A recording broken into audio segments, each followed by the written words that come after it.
The sun was shining, kids were laughing in the backyard, and the smell of grilled burgers drifted through the neighborhood. My wife had spent all morning preparing homemade potato salad. My teenage son was in charge of the music, and my youngest daughter was chasing our golden retriever around the lawn with a water gun. It wasn't a loud party. It was just a family barbecue with my parents, my brother's family, and a few close friends. After a long week at work, I wanted nothing more than to spend a quiet afternoon with the people I loved. What I didn't know was that our next-door neighbor had been watching us from behind her curtains for nearly an hour. Her name was Linda. She had moved into the neighborhood only 6 months earlier, but she'd already managed to argue with nearly everyone on the street. She complained about children riding bicycles too close to her driveway, reported neighbors for leaving trash cans out a few hours too long, and even measured people's lawns to see if the grass exceeded the HOA limit. Most people simply ignored her. Unfortunately, that afternoon she decided our barbecue was her newest target. Around 2 o'clock, Linda marched to the edge of our fence with her arms crossed. "Your music is too loud," she shouted.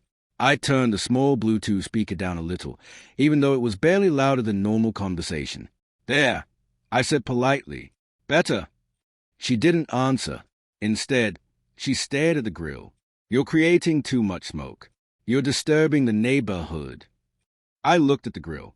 A few burgers had caused a little smoke when the grease dripped onto the charcoal, but within seconds it disappeared. "It's just a barbecue," I replied. She shook her head.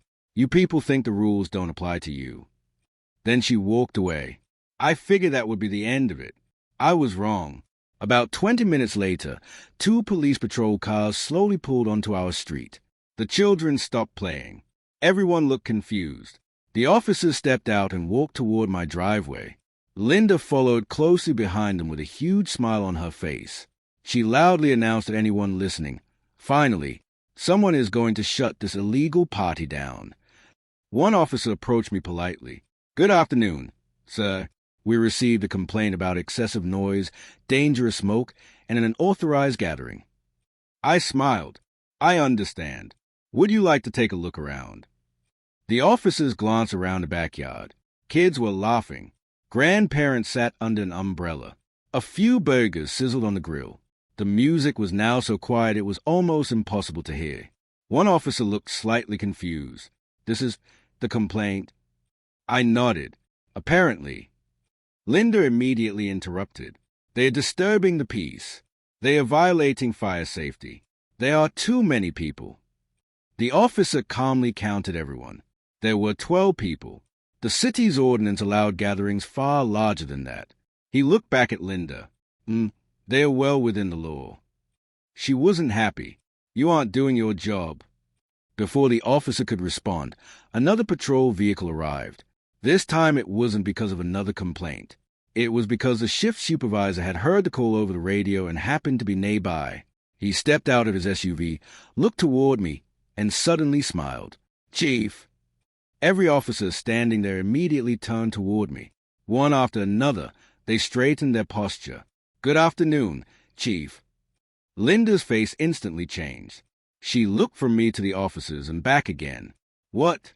Did he just call you?" I laughed softly. "I'm Michael Reynolds.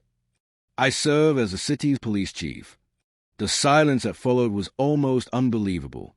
Linda's confident expression disappeared. The officers tried very hard not to smile. The supervisor walked over and shook my hand. "Sorry about this, Chief. We didn't realize the address until we arrived." I shrugged. "You were responding to a citizen's complaint.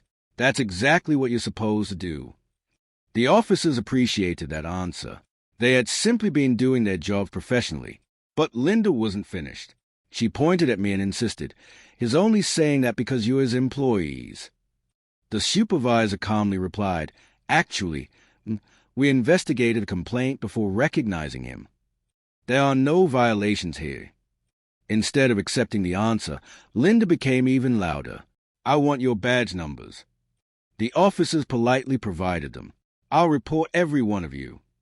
The supervisor simply nodded. "You're welcome to file a complaint." By now, several neighbors had gathered outside to watch. One elderly man quietly laughed. "I've lived here 15 years. This is the quietest barbecue I've ever seen."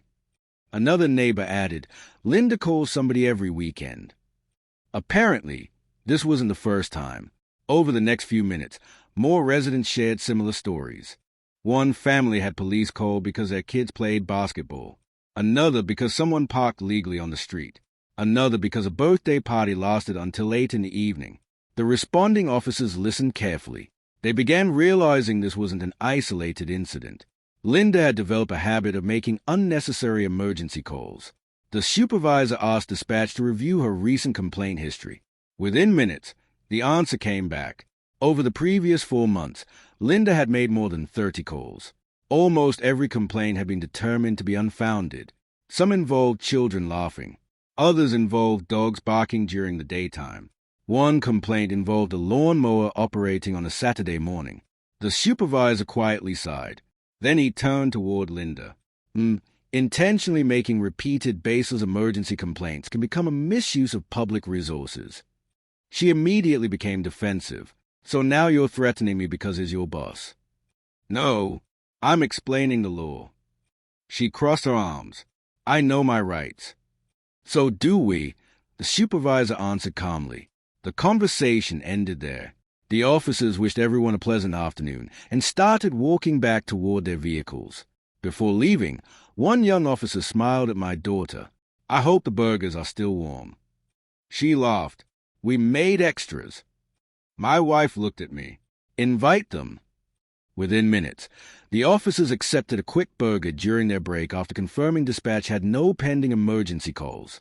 They stood in the backyard talking with neighbors, laughing with the kids, and enjoying a peaceful afternoon.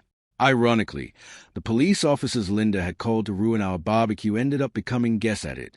She watched from her porch in complete disbelief. A week later, the HOA held its monthly community meeting. Nearly every seat was filled. Several residents politely raised concerns about repeated unnecessary complaints creating tension throughout the neighborhood. One by one, homeowners described similar experiences involving Linda. The HOA board listened carefully. They reminded everyone that neighbor disputes should first be handled through respectful conversation rather than immediately calling emergency services unless there was a genuine safety issue.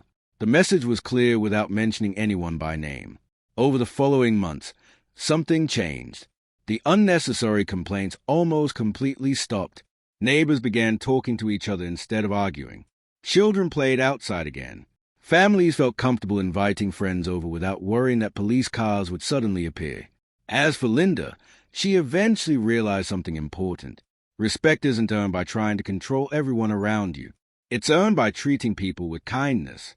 Looking back, people often ask whether I enjoyed the moment she discovered I was a police chief. Honestly, that wasn't the satisfying part. The satisfying part was watching my officers handle the entire situation professionally before they even knew who I was. They treated every complaint fairly. They investigated respectfully. They followed the law. That's exactly how policing should work. And in the end, our family barbecue became famous throughout the neighborhood, not because someone called the police, but because the police ended up staying for lunch. Sometimes the best way to deal with an unreasonable neighbor isn't anger or revenge. Sometimes it's simply letting professionalism, patience, and the truth speak for themselves.